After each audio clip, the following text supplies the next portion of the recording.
الحمد لله وحده والصلاة والسلام على من لا نبي بعده أما بعد فقد قال الله تبارك وتعالى في كلامه المجيد أعوذ بالله من الشيطان الرجيم بسم الله الرحمن الرحيم إن الذين قالوا ربنا الله ثم استقاموا تتنزل عليهم الملائكة ألا تخافوا ولا تحزنوا وأبشروا بالجنة التي كنتم توعدون. وقال في موضع آخر والذين جاهدوا فينا لنهدينهم سبلنا وإن الله لمع المحسنين. صدق الله العظيم وصدق رسوله النبي الكريم. میرے محترم بزرگوں اور دوستوں، اللہ تبارک و تعالی نے قرآن عظیم کو رہتی دنیا تک کی انسانیت کے لیے ہدایت کا ذریعہ بنایا اور قرآن عظیم کے اندر زندگی گزارنے کے طور طریقے بیان فرمائے۔ اللہ تبارک و تعالی نے اس دنیا کو کیوں بنایا اور اس دنیا کے اندر ہمیں کیوں بھیجا گیا، یہ ساری باتیں اللہ تبارک و تعالی نے قرآن عظیم کے اندر بیان فرما دی ہے۔ ضرورت اس بات کی ہے کہ ہم قرآن کو پڑھیں، قرآن کو سمجھیں، قرآن کیا کہتا ہے، اللہ تبارک و تعالی اپنے بندوں سے کیا کہنا چاہتا ہے۔ تو قرآن کے پڑھنے سے ہمیں پتہ چلے گا کہ زندگی کے جتنے بھی مراحل ہیں، جتنے بھی ادوار ہیں، جتنے بھی طور طریقے ہیں، پیدائش سے لے کر موت تک کے تمام حالات کو اللہ تعالیٰ نے قرآن کریم کے اندر بیان فرما دیا ہے۔ آج کل 21ویں صدی کے اندر ہماری پیدائش ہوئی، لیکن آج سے تقریباً کئی ہزار سال پہلے دنیا وجود میں آ گئی تھی، اور اس دنیا کے اندر کیسے کیسے واقعات رونما ہوئے، اللہ تبارک و تعالی نے اپنے بندوں کے ساتھ کیسے کیسے سلوک کیے، اور جن لوگوں نے اللہ کے جن مخلص بندوں نے اللہ کے احکام کی بجاوری کرتے ہوئے اپنی زندگی گزاری ہے، ان لوگوں پر اللہ تبارک و تعالیٰ کے کیسے کیسے انعامات کی بارشیں ہوئی، یہ تمام باتیں بھی قرآن کریم کے اندر موجود ہیں۔ اور قیامت تک آنے والے انسانوں کے لیے ایک رہنما، ایک ہدایت اور ایک راستہ اور ایک صحیح ڈگر بتا دی گئی ہے۔ قرآن کریم کے اندر قیامت تک پیش آنے والے حالات کی پیشین گوئی بھی بیان فرما دی گئی ہے۔ میں نے قرآن کریم کی 24ویں پارے کی ایک آیت تلاوت کی، جس کے اندر اللہ تبارک و تعالی نے ایمان والے بندوں سے ارشاد فرمایا ان الذین قالوا ربنا اللہ ثم استقاموا، جن لوگوں نے یہ کہا کہ ہمارا رب اللہ ہے اور وہ اس پر جمے رہے، تتنزل علیہم الملائکہ، اللہ تبارک و تعالیٰ کی طرف سے اس کے پاس فرشتے آتے ہیں، فرشتوں کا نزول ہوتا ہے اور فرشتے اس کو خوشخبری دیتے ہیں، اللہ تخافوا ولا تحزنوا، کہ تم غم نہ کرو، رنجیدہ نہ ہو، پریشان نہ ہو اور ڈرو مت۔ خوف اور رنج و غم سے نجات کی بشارت دیتے ہیں فرشتے، اور دوسری بشارت یہ دیتے ہیں وَأَبْشِرُوا بِالْجَنَّةِ، اور تمہیں خوشخبری ہے، تمہیں بشارت دی جاتی ہے ایسے جنت کی جس کا تم سے وعدہ کیا گیا ہے۔ اس آیت کے اندر تو 3 باتیں ہیں۔ پہلی بات تو یہ ہے کہ جن لوگوں نے ایمان لایا اللہ پر، یا جن لوگوں نے یہ کہا کہ ہمارا رب اللہ ہے اور اس پر جم گئے، ثم استقاموا، ان پر مستقیم رہے، اس نے اپنے آپ کو استقامت پذیر بنا لیا۔ اب استقامت کا کیا مطلب ہے؟ علماء مفسرین نے لکھا ہے استقامت کا مطلب یہ ہے کہ جن لوگوں نے یہ کہا کہ ہمارا رب اللہ ہے اور پھر اس پر جمے رہے، اس کا مطلب یہ ہے کہ اللہ تبارک و تعالیٰ کی طرف سے نافذ کرتا جتنے بھی اصول و ضوابط ہیں، جتنے بھی شرعی قوانین ہیں، ان تمام کو اپنی زندگی میں رچایا بسایا اور اس پر عمل کرتے ہوئے اپنی زندگی کو گزارا، اور اللہ تبارک و تعالیٰ کے احکام پر، اللہ تبارک و تعالیٰ کے بتائے ہوئے طریقے پر زندگی گزارتے ہوئے جتنی بھی پریشانیاں آئی ان تمام پریشانیوں کو، ان تمام مصیبتوں کو، ان صعوبتوں کو، تکلیفوں کو برداشت کیا تو گویا کہ وہ استقامت کے ساتھ اپنی زندگی گزار رہا ہے۔ پھر ایسے شخص کے لیے بشارت دی ہے، ایسے شخص کے جب موت کا وقت قریب آتا ہے تو اللہ تبارک و تعالیٰ کی بارگاہ سے فرشتے آتے ہیں اور اس کو خوشخبری دیتے ہیں کہ تم آخرت کی فکر نہ کرو، تم رنجیدہ نہ ہو، تم کو خوف زدہ ہونے کی ضرورت نہیں ہے، بلکہ اللہ تبارک و تعالیٰ تمہارے لیے جنت کے اندر اکرام اور ضیافت کا اہتمام کر رکھا ہے، اور اللہ تبارک و تعالیٰ نے جو تم سے جنت کا وعدہ کر رکھا ہے وہ تمہیں ملنے والا ہے۔ اور بعض علماء مفسرین نے یہاں تک لکھا ہے کہ جو لوگ استقامت کے ساتھ اپنی زندگی گزارتے ہیں، اللہ تبارک و تعالیٰ کے فرشتے دنیا کے اندر بھی آ کر اس کو رنج و خوف اور ملامت سے منع کرتے ہیں کہ تم خوف نہ کرو، تم ڈرو نہیں، اور جنت کی خوشخبری دیتے ہیں۔ یہی بات ہے قرآن کریم کی اسی جملے نے صحابہ کرام کی ذات کو ایسا بنا دیا تھا اور وہ اپنی ذات کو ایسا مضبوط اور مستحکم بنا لیا تھا اور ایمان پر ایسے جمے رہے۔ لوگوں کی سلاخوں سے بدروں کو داغا گیا، پتھریلی زمین پر لٹایا گیا، کوڑے مارے گئے، لیکن ان کے استقرار میں ذرہ برابر بھی فرق نہیں آیا، وہ ایمان پر جمے رہے، چونکہ اللہ تبارک و تعالیٰ کا وعدہ ہے۔ اور اسلامی تعلیمات یہ حکم دیتا ہے تمام مسلمانوں کو کہ اپنی شعائر کی حفاظت کرو، قرآن و سنت کی حفاظت کرو۔ اور اس کی حفاظت کیسے ہوگی؟ اس کی حفاظت سب سے پہلے اس طریقے سے ہوگی کہ ہم اس پر خود بخود عمل پیدا ہو، ہم اس کے مطابق اپنی زندگی کو قرآنی تعلیمات کے مطابق بنائیں، ہم اپنے طور طریقے کو سنت کے مطابق ڈھالیں، ہم اپنی زندگی کو اللہ تبارک و تعالیٰ کے احکام کے مطابق گزاریں، تو پھر جا کر ہماری یہ بات ثابت ہوگی کہ ہم اپنے ایمان پر استقلال کے ساتھ زندگی گزار رہے ہیں۔ علماء کرام کی تاریخوں کو آپ پڑھیں، بہت دور جانے کی ضرورت نہیں ہے، آج سے 1400 سال پہلے کی جو تاریخیں موجود ہیں صحابہ کرام کی، حضور صلی اللہ علیہ وسلم کے دور نبوت میں اور 23 سالہ قلیل عرصے کے اندر نبوت ملنے کے بعد آپ علیہ الصلوۃ والسلام کی جو 23 سالہ زندگی گزری ہے اور جو خلافت کا دور گزرا ہے مسلمانوں کا، ان 23 سالوں کے اندر بہت ساری جنگیں وجود میں آئی اور مسلمانوں نے، ایمان والوں نے ایمان کی تحفظ کے لیے، قرآن کی حفاظت کے لیے، اسلام کی بقا کے لیے بہت ساری جنگیں لڑی ہیں اور اپنی جانوں کو قربان کیا ہے۔ لیکن آقا علیہ الصلوۃ والسلام کے گزر جانے کے بعد بھی 23 سال کے اندر تقریباً 2500 صحابہ کرام کی شہادت کا واقعہ اور تذکرہ ملتا ہے۔ لیکن 50 سالہ جو خلفائے راشدین کا دور ہے، حضرت ابو بکر صدیق رضی اللہ عنہ کے دور خلافت، حضرت عثمان غنی رضی اللہ عنہ کا دور خلافت، حضرت عمر فاروق رضی اللہ عنہ کے دور خلافت اور حضرت علی رضی اللہ عنہ کے دور خلافت، ان 4 خلفائے راشدین کے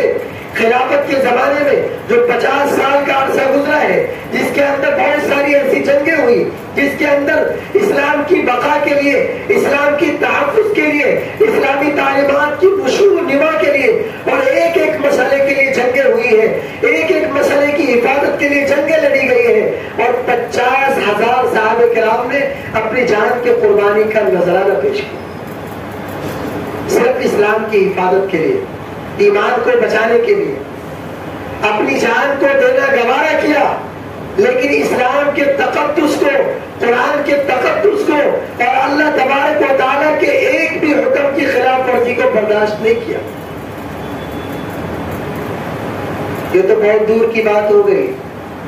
پچھلی صدی کی تاریخ اٹھا کر دیکھ لیں، خود ہمارے ملک ہندوستان کے اندر جب انگریز اس ملک پر قابض ہو گیا تھا اور برطانوی لوگوں نے یہاں پر اپنی معیشت کو اور معیشت کے نظام کو مستحکم بنا لیا تھا اور یہاں کے لوگوں کو غلام بنایا رکھا تھا اور تقریباً 250 سال تک انگریزوں نے ہندوستان کے اندر حکومت کی۔ اور اسلامی شعار کو ختم کرنے کے لیے، اسلامی نظام کو ختم کرنے کے لیے، اسلام کے تحفظ و تقدس کو ختم کرنے کے لیے طرح طرح کے طریقے اور ہتھ کنڈے اپنائے. لیکن اس وقت کے جو علماء کرام تھے انہوں نے اپنی جانوں کی قربانی دی اسلام کی تحفظ کے لیے، اسلام کی بقا کے لیے. آج جو ہمارا ملک ہندوستان آزاد ہے، یہ یوں ہی نہیں آزاد ہو گیا، اس کے پیچھے ہزاروں لاکھوں علماء کرام کی قربانیاں ہیں. اور اتفاق کی بات ہے کہ اسی ماہ اگست کے اندر اس ملک ہندوستان کو آزادی ملی. آزادی اس لیے نہیں لڑی گئی تھی کہ مسلمان آزادانہ طور پر اللہ تبارک و تعالی کی مخالفت کرتے ہوئے، اسلامی شریعت کو پامال کرتے ہوئے، سنتوں کو ٹھکراتے ہوئے اپنی زندگی کو گزارے. ایک ایک سنت کے لیے ہزاروں ہزاروں علماء کرام نے اپنی جانوں کی قربانی دی. 1857 کی جو جنگ آزادی جو انگریزوں سے لڑی گئی ہے، اس کے سپہ سالار علماء کرام تھے، اس کے اندر قتل ہونے والے علماء کرام تھے، اس جنگ کے مجاہدین علماء کرام تھے. اسلام کی بقا کے لیے، ایمان کی حفاظت کے لیے، قرآن کے تقدس کے لیے علماء کرام نے قربانیاں دی اور اسلام کے شاعر کو محفوظ رکھا. مسجدوں کو منہدم کیا جا رہا تھا. ہمارے ملک ہندوستان کے جو ابھی ریاست پنجاب ہے، وہاں مسجدوں کے اندر استبل بنا دیے گئے تھے، گھوڑوں کو باندھا جاتا تھا، اسلامی شاعر کو ختم کر دیا گیا تھا. اس زمانے میں حضرت مولانا قاسم نانوتوی رحمۃ اللہ علیہ نے مدارس کی داغ بیر ڈالی اور اسلام کی نشو و نما کے لیے، اسلام کی حفاظت کے لیے، شریعت کی حفاظت کے لیے بہت سارے مکاتب کا نظام پھیلایا. تب جا کر ہمارا اسلام محفوظ ہے. لیکن افسوس کی بات ہے کہ آج ہم اسلامی تعلیمات سے دور ہیں، قرآنی تعلیمات سے دور ہیں. ایسے وقت میں جبکہ ہمیں پوری آزادی ہے کہ ہم اپنے شریعت کے مطابق پوری زندگی گزارے اور شریعت کے مطابق اپنی زندگی کو ڈھالے، اپنے معاشرے کو بنائے اور سنت کے مطابق اپنی زندگی کو گزارے. ایسے حالات میں ہم سنتوں سے دور جا رہے ہیں، قرآنی تعلیمات کو چھوڑ رہے ہیں. یاد رکھیں، جب سارے حالات موافق ہونے کے باوجود، جب اللہ تبارک و تعالیٰ کی طرف سے سارے حالات سازگار ہو اور ایسے حالات میں مسلمان جب اللہ تبارک و تعالیٰ کے حکموں کے مطابق اپنی زندگی کو نہیں گزارتا ہے، سنتوں کو ٹھکراتا ہے، قرآنی تعلیمات کو چھوڑتا ہے، تو اللہ تبارک و تعالیٰ کی طرف سے عذاب کی شکل میں پھر ایسے حالات مسلط کر دیے جاتے ہیں، ایسے بادشاہ مسلط کر دیے جاتے ہیں کہ پھر آپ اگر چاہیں گے بھی کہ ہم اسلامی تعلیمات کے مطابق اپنی زندگی کو گزاریں، اپنے معاشرے کو بنائیں، تو نہیں بنا سکتے. سمرقند و بخارا کی تاریخ کو آپ پڑھیں، دنیا کی تاریخ اٹھا کر دیکھ لیں، برسنیا کی تاریخ اٹھا کر دیکھ لیں، جہاں بڑے بڑے جلیل علماء کرام پیدا ہوئے اور حدیث کی بڑی بڑی کتابیں جنہوں نے تصنیف کی، لیکن جب وہاں کے مسلمانوں نے اسلامی شریعت کو چھوڑ دیا، قرآنی تعلیمات کو چھوڑ دیا اور اللہ تعالیٰ کے احکامات سے روگردانی کی، مغربی کلچر کو اپنایا اور مغربی تہذیب کے اندر گھل مل گئے اور اسلامی معاشرے کے نظام کو تباہ و برباد کر دیا، قرآنی معیشت کو تباہ و برباد کر دیا اور سودکاری کے نظام کو لاگو کر دیا، تو اللہ تبارک و تعالیٰ کی طرف سے عذاب کی شکل میں ایسے حالات مسلط ہو گئے کہ وہاں کی حکومتیں داڑھی رکھنے پر قتل کر رہی تھی. آج بھی وہاں پابندیاں ہیں کہ کوئی بھی مسلمان داڑھی نہیں رکھ سکتا. ایک بہت بڑے سنت سے انحراف کرنا پڑ رہا ہے. اس وقت کے مسلمانوں کو یہ پابندی تھی کہ کوئی بھی مسلمان مسجد میں جا کر تقریر نہیں کر سکتا، قرآن کی بات کو بتا نہیں سکتا، قرآن کی تعلیمات کو سیکھ نہیں سکتا. علماء کرام پہاڑوں کے گمبوں میں جا کر کتابیں لکھی اور اسلامی تعلیمات کو فروغ دیتے رہے. میرے دوستو، افسوس کا مقام ہے، خدا نہ کرے کہ ایسے حالات پھر سے آ جائیں. ضرورت اس بات کی ہے کہ ہم حالات کے تقاضے کو سمجھیں اور اللہ تبارک و تعالی نے جو حالات پیدا فرمائے ہیں اس حالات کو عمل میں بدلنے کے لیے اللہ تبارک و تعالی سے دعا کریں اور جتنی ہمیں آزادی ملی ہے اس آزادی کے ساتھ اسلامی نظام کو قائم کریں. ہمارے معاشرے کے اندر اسلامی تعلیمات زندہ ہو, شریعت زندہ ہو, سنت زندہ ہو, قرآنی تعلیمات زندہ ہو, ہماری مسجدیں آباد ہو, ہمارے مدرسے آباد ہو, ہمارے بچے مکتب سے جڑے اور دینی تعلیمات سے آراستہ و پیراستہ ہو. آج کل ہمارے معاشرے کے اندر مسلمان معاشرے کے اندر ایسی وبا پھیلی ہوئی ہے, ایسے حالات بن گئے ہیں کہ ہمارے بچے 2 سے 2.5 سال کے ہوتے ہیں, اس کو بجائے مکتب بھیجنے کے ہم اسکولوں میں بھیجتے ہیں, کانوینٹ کے اندر بھیجتے ہیں اور مستقل طور پر اتنا بوجھ ڈالا جاتا ہے اس بچے کو اور اسلامی تعلیمات سے نابرد رکھا جاتا ہے. اسلام کیا ہے, اسلام کی حقیقی روح کیا ہے, اسلام کی تعلیمات کیا ہے, ہمارا خدا کیا چاہتا ہے, ہمارے نبی نے کیا کہا ہے, نبی کے طریقے کیا ہے, کس طریقوں پر زندگی گزار کر ہمیں کامیابی ملے گی, اس دنیا کے بعد بھی ہمیں اپنی دنیا کے اندر منتقل ہونا ہے اور اللہ تبارک و تعالیٰ کے سامنے ہمیں روبرو ہونا ہے, اسے ہمیں منہ دکھانا ہے. ان باتوں سے ہمارے بچے نابلد ہیں اور ان کانوینٹ کی تعلیم کا نتیجہ ہے کہ آج کل ہماری مسلمان بہنیں, ہماری مسلمان بیٹیاں جب جوان ہو رہی ہے انہیں اسلامی تعلیمات کا پتہ نہیں, انہیں اس بات کا بھی پتہ نہیں کہ غیر مسلموں سے نکاح کرنا ناجائز ہے, دائرے اسلام سے انسان خارج ہو جاتا ہے, کفر تک پہنچ جاتا ہے, اللہ کی بارگاہ میں مجرم قرار پاتا ہے. آج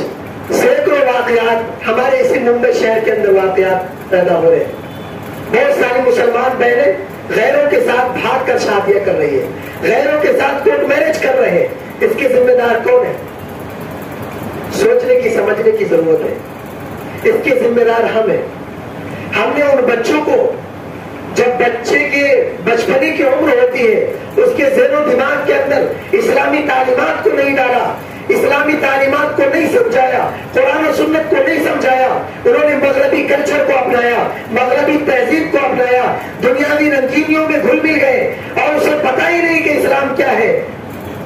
ایمان کیا ہے, ایمان کے تقاضے کیا ہے, اسلامی شریعت کیا چاہتی ہے, اسلام کے اندر کیا کیا تقدسات ہیں, اللہ تبارک و تعالیٰ کن باتوں پر پکڑ اور بحث فرماتے ہیں. اور اس زندگی کے بعد بھی ہمیں کوئی زندگی ملنے والی ہے جو آپ کی زندگی ہے, مرنے کے بعد بھی ہمیں کسی کے سامنے جانا ہے, کسی کے سامنے روبرو ہونا ہے, کسی کو منہ دکھانا ہے. ان ساری باتوں کو بھلا کر دنیا کی رنگینیوں میں چند دنوں کی عیاشی کے لیے آج مسلمان لڑکیاں اپنے گھر بار کو چھوڑ کر غیروں کے ساتھ شادیاں کر رہی ہیں. اس کے ذمہ دار ہم خود ہیں. ضرورت اس بات کی ہے کہ ہم اپنے بچوں کو اسلامی تعلیمات سے آراستہ و پیراستہ کریں اور اسلام مغربی تہذیب کو منع کرتا ہے اور دنیاوی تعلیمات سے روکتا نہیں ہے. آپ دنیاوی تعلیمات دلائے لیکن اس دائرے میں دلائے کہ اسلامی تخصصات کم سے کم بحال رہے, اسلام کی حقیقت اور روح کے دلوں کے اندر محفوظ رہے, ایمان کے تقاضے کو وہ سمجھے. آج مسلمان نوجوان اسلامی شاعر کا ایسے مذاق اڑاتا ہے کہ نعوذ باللہ سوشل میڈیا پر, بازاروں میں, معاشرے کے اندر اگر مغربی کلچر اور اسکول کے بہت سارے بچوں کو جنہوں نے کانوینٹ کے اندر تعلیم حاصل کی ہے اس کے سامنے اسلام کے بہت سارے مسائل کو جب رکھا جاتا ہے تو اس کا مذاق اڑاتے ہیں. افسوس کی بات ہے, بہت ہی افسوس کی بات ہے. جن مسائل کی حفاظت کے لیے, جن شاعر کی حفاظت کے لیے, جن شریعت کی حفاظت کے لیے 50,000 صحابہ کرام نے قربانیاں دی, نبیوں نے قربانیاں دی, علماء کرام جیلوں میں گئے, اپنی گردنیں کٹوا ڈالی, اس کا مذاق اڑایا جا رہا ہے. افسوس کی بات ہے. ابھی بھی حالات ہیں کہ ہم ذرا سنجیدگی سے غور و فکر کریں کہ ہمیں کہاں جانا چاہیے تو اور کہاں جا رہے ہیں. میں نے اسی قبیل سے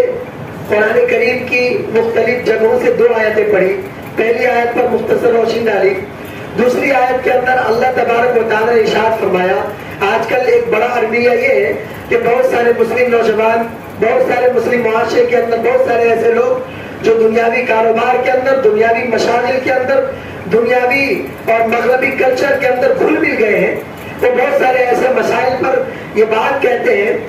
کہ ہم اس معاشرے میں رہ کر ان مسائل پر عمل نہیں کر سکتے، بہت مشکل ہے، بہت دشوار ہوتا ہے اس مسئلے پر عمل کرنا۔ تو قرآن کریم کے اندر اللہ تبارک و تعالیٰ نے اس کے لیے ذریعہ بنایا ہے۔ اللہ تبارک و تعالیٰ نے ارشاد فرمایا، جو ہمارے حق کے لیے،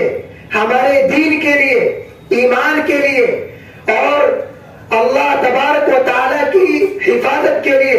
ایمان کے تقاضوں کے لیے، اللہ تبارک و تعالیٰ کی عبادت کے لیے اپنے آپ کو مجاہدے میں ڈالتا ہے، اپنے آپ کو پریشانیوں میں ڈالتا ہے، لَنَهْدِيَنَّهُمْ سُبُلَنَا، ہم اس کے لیے راستے استوار کر دیتے ہیں، اس کے لیے راستے بنا دیتے ہیں اور اس کے لیے صحیح ڈگر کا انتخاب کر دیتے ہیں۔ تو کسی بھی مسئلے پر عمل کرنا دشوار نہیں ہے، وقت کی سنگینیوں کو سمجھے اور اللہ تبارک و تعالیٰ سے دعا فرمائیں، اللہ تبارک و تعالیٰ ہمیں شریعت و سنت کے مطابق زندگی گزارنے کی توفیق عطا فرمائے اور اپنے مقصد حقیقی کو سمجھتے ہوئے اللہ تبارک و تعالیٰ کے احکامات پر عمل کرتے ہوئے زندگی گزارنے کی توفیق نصیب فرمائے۔ آمین وآخر دعوانا الحمدللہ رب العالمین۔